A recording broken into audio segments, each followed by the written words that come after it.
The Triple Crown of horse racing has passed. Now let's get into the tradition that is unlike any other. Welcome back, and we're going to create a cocktail for the Indianapolis 500. So we're going to create a cocktail known as the Speedway Cocktail. This is from 1913, and I'm going to use notes, I'm sorry, from the 1913 Bartenders Association of America manual. It almost reminds me of a Sazerac.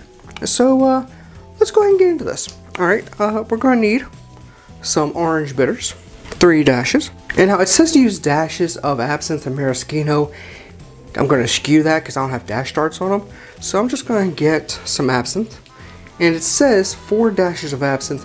That's, to me, is approximately about 1/4 of an ounce. So I'm going to go 1/4 of an ounce of absinthe. And it also says to do 2 ounces of maraschino. Again, I don't have a dash dart, so I'm going to go with a bar spoon of maraschino. I'm going to leave that there because I'm going to be stirring this. And now a wine glass of Irish whiskey. I'm going to use Bushmills, and a wine glass in old term is actually 2 ounces. Yeah, the updated version of this that someone calls a Singapore Speedway actually calls for a Redbreast 12 Irish whiskey. I have it. I'm not going to use it because it's rather expensive, whereas Bushmills is not that expensive. Grab your ice. And also grab your old-fashioned glass. And I'm going to take 4 cubes, much like everything else, and I'm going to give this a stir. And I'm going to stir this for a good bit. I want this to get nice and cold.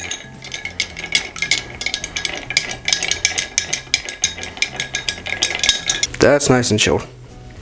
Get that out of the way. Julep strainer in and pour.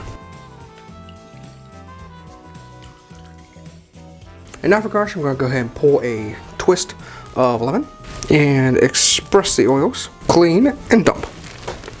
And this is a Speedway. Cheers.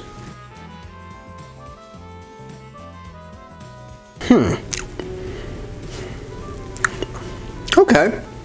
The absinthe and the maraschino adds a nutty quality to the Irish whiskey. I can't exactly state the type of nut on those. No, the maraschino leads. The absinthe comes in, and under it, the orange is between that and the Irish whiskey.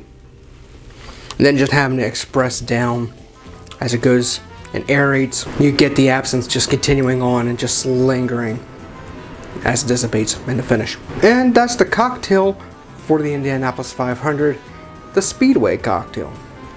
If you liked the video, please, like, comment, subscribe, all that fun stuff. Socials down below, you know what it is. And next time, we'll make a cocktail that's based for North Carolina for the Coca-Cola 600. Until then, thank you for watching.